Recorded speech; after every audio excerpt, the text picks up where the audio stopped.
I tell a story, and some of you may have heard me tell this, but let me tell it again. Boston, about 4 years ago, major teaching hospital. I can't tell you the name. You can probably figure it out. Boston, where they invented medicine, right? That's what all my friends in Boston tell me.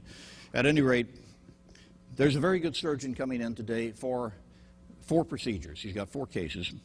The second case has been driving him nuts for about the last 3 months. As a matter of fact, he is really concerned that he's gone over his own professional line and permitted this particular woman, his patient, to wait too long for what he has recommended now strongly as a double radical mastectomy because of her cancerous condition. This was a woman who's 31 years old, former model, a local model in the area. Her self-image has been so destroyed by this diagnosis and recommendation that she and her family have pushed back massively. Anything else we can do. It has sent him into the literature.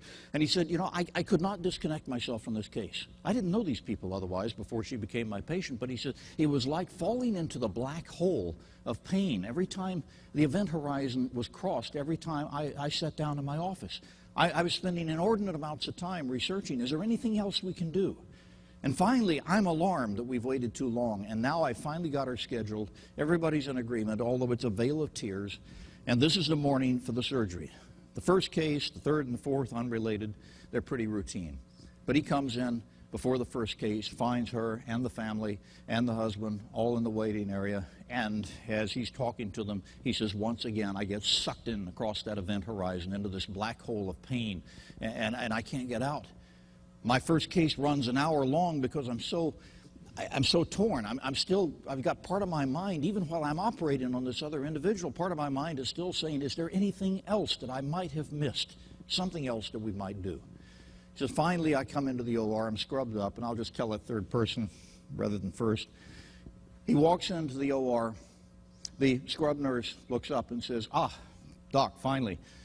We're about an hour late. She says, I'm sure you know, but are you ready for the timeout? And he says, I don't have time. He says, go ahead and do it for me, if you will. But she doesn't say anything. She is a really good participant in the teamwork. She knows this doctor, and she knows, of course, that you can't do a timeout effectively unless the attending is really the not just participating, but actually the convening authority, if you will, and participates fully. She knows this, but she also knows they're an hour late, and he seems distracted, and he's busy looking at his setup, and so she does her best. Totally ineffective because part of it is introducing the room. You can't do that if the room isn't going to be participating, if certainly the attending is sitting back. Now, this isn't one of the guys who has said, don't tell me how to practice medicine. This fellow's been doing timeouts. But you see, we made a huge mistake with him, just like we have pretty much throughout clinical medicine in the United States, because no one ever pushed beyond the opening of his OR door, in effect, and saying, you know what? We got a great tactic for you here, Doc. Just put this into place. It's going to solve all your problems. Nobody explained the philosophy. Nobody explained the strategy. Nobody explained what Atul explained in his book. And so this fellow was left with, okay, fine, they want me to do this, I'll do this, until you scratch him too deeply because something doesn't go as was intended. And then what's the first thing that's going to go away? Those things that he doesn't have any basis for belief in, including the timeout. And that's why he says, please do it for me. It's not a matter of arrogance. It's not a tomcat saying, don't tell me how to practice medicine, although we've got plenty of those, as you well know.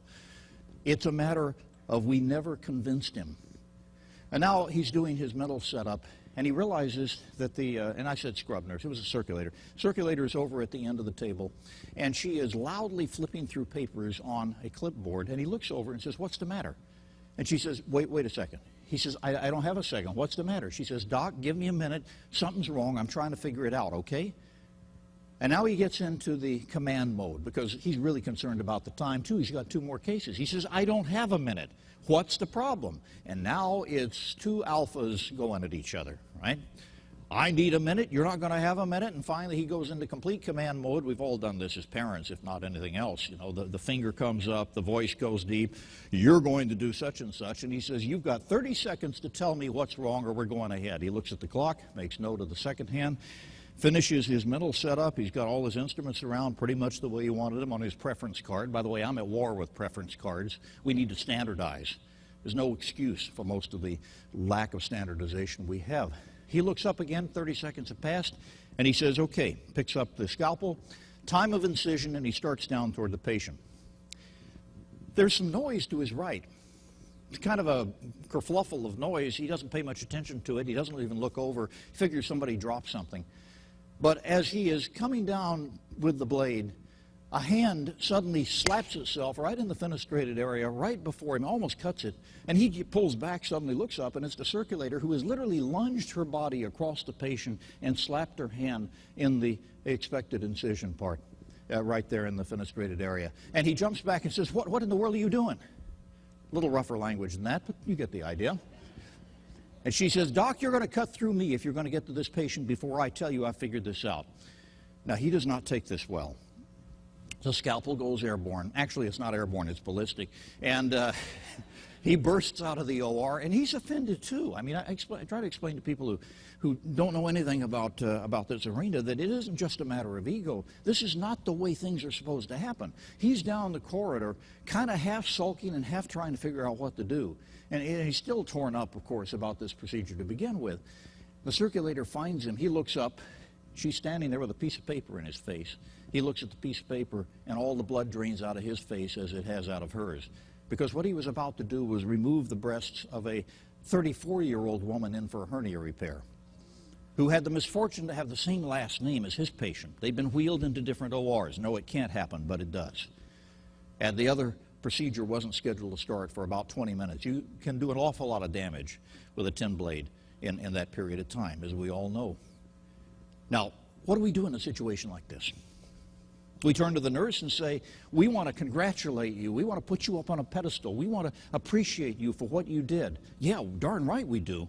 We want to make sure that everybody knows that the wages for that kind of action are respect and appreciation. But what if she was wrong? What if she'd done that and she was wrong? What do we tend to do? We tend to say, well, it was a good idea, but you shouldn't have done it because you were wrong, etc. We have to hold people up to a higher standard of conduct than just looking at the outcomes. When somebody speaks up, even if they're wrong, that's what we want them to do. That's what we need them to do. But what do we do with the doc?